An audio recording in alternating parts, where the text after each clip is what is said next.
ہمیں آپ کیا کچھ حکم فرماتی ہیں؟ اس نے کہا کہ بادشاہ جب کسی بستی میں گھستے ہیں تو اسے اجاڑ دیتے ہیں اور وہاں کے باعزت لوگوں کو ذلیل کر دیتے ہیں، یہ لوگ بھی ایسے ہی کریں گے، میں انہیں ایک ہدیہ بھیجنے والی ہوں، پھر دیکھ لوں گی کہ قاصد کیا جواب لے کے لوٹتے ہیں۔ بس جب قاصد حضرت سلیمان علیہ السلام کے پاس پہنچا تو آپ نے فرمایا تم مال سے مجھے مدد دینا چاہتے ہو؟ مجھے تو میرے رب نے اسے بہت بہتر دے رکھا ہے جو اس نے تمہیں دیا ہے، بس تم ہی اپنے تحفے سے خوش رہو۔ اب یہاں پہ بات وہی چلتی ہے کہ اس نے ملکہ سبا ایک اچھے مزاج کی خاتون تھی، انہوں نے کہا کہ میں چاہتی ہوں کہ خون خرابہ نہ ہو، کیونکہ جب اگر بات نہ مانی جائے تو بہت خون خرابہ ہوتا ہے، بے گناہ لوگ مارے جاتے ہیں، تو ہم ایسا کرتے ہیں کہ ہم ان کو جواب میں ہم بھی ان کو ایک تحفوں کے ساتھ جواب دیتے ہیں۔ تو جس پر جب وہ تحفے ان کا قاصد جو تھا لے کر حضرت سلیمان علیہ السلام کے پاس پہنچا تو اللہ کے رسول حضرت سلیمان جو تھے انہوں نے کہا کہ مجھے تو میرے رب نے سے بہت بہتر ادا کیا ہوا ہے، یعنی کہ انہوں نے کہا کہ یہ دنیا تو میرا مقصود نہیں، اللہ نے جو مجھے دے کر رکھا ہے وہ پورے جہان میں کسی کو نہیں دیا گیا، اور تیسرا مجھے نبوت سے بھی سرفراز آ گیا ہے، تو مجھے ان مٹیریل چیزوں کو ملنے کی خوشی نہیں ہے۔ اور پھر آیت نمبر 37، جا ان کے پاس، جا ان کی طرف واپس لوٹ جا، ہم ان کے مقابلے پہ وہ لشکر آئیں گے جن کے سامنے پڑنے کی ان میں طاقت نہیں، ہم انہیں ذلیل و پست کر کے وہاں سے نکال باہر کریں گے۔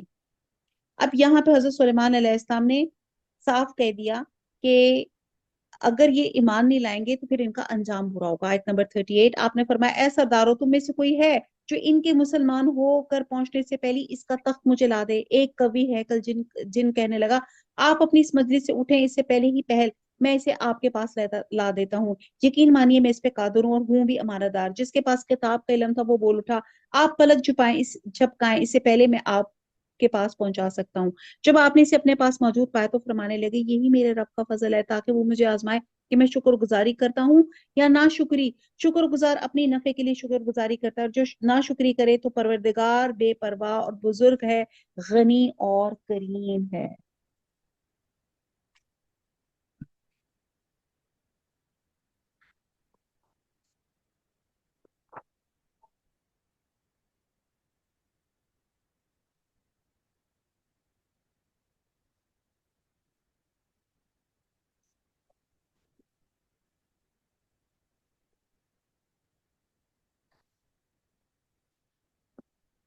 اب آپ یہ دیکھیں کہ یہاں پہ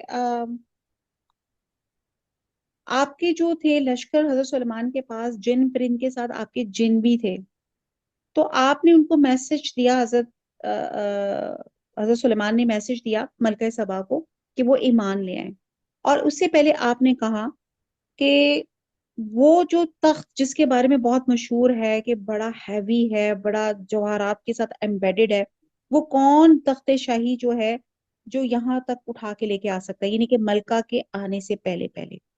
اب دیکھا جائے تو بیت المقدس سے یمن اور پھر وہاں سے تخت شاہی اٹھا لانا تو یہ 1500 میل کا فاصلہ تھا، اگر دونوں طرف کی سائڈز کا ڈسٹنس شمار کیا جائے تو 3000 میل بنتا ہے، اور ایک طاقتور سے طاقتور مینا انسان بھی اتنے بڑے مینا تخت کو اٹھا نہیں سکتا۔ پھر بھی کیوں نہ تو مینوں یہاں او پہ تے لیا ایک دے۔ جن نے کہا تو ایک جن نے کہا کہ جی میں جو ہوں میں اس کو اٹھا کے لے کر آ سکتا ہوں، لیکن ایک انسان تھا جس کے پاس کتاب الہی کا علم تھا، اللہ تعالیٰ نے کرامت اور اعجاز کے طور پہ اسے قدرت دی کہ وہ پلک چھپکتے ہی وہ تخت لے آئے۔ کرامت اور معجزہ نام ہی ایسے کاموں کا ہے جو ظاہری اسباب کے خلاف ہو۔ تو آپ یہ دیکھیں کہ اللہ تعالیٰ نے ایک ایسے شخص کو یہ کرامت دی جو قرآن کا علم رکھتا تھا، جو ایمان والا تھا، کہ اللہ تعالیٰ نے کہا اس نے کہا کہ میں وہ تخت جو ہے ملکہ سبا کے آنے سے پہلے ہی آپ تک پہنچا سکتا ہوں۔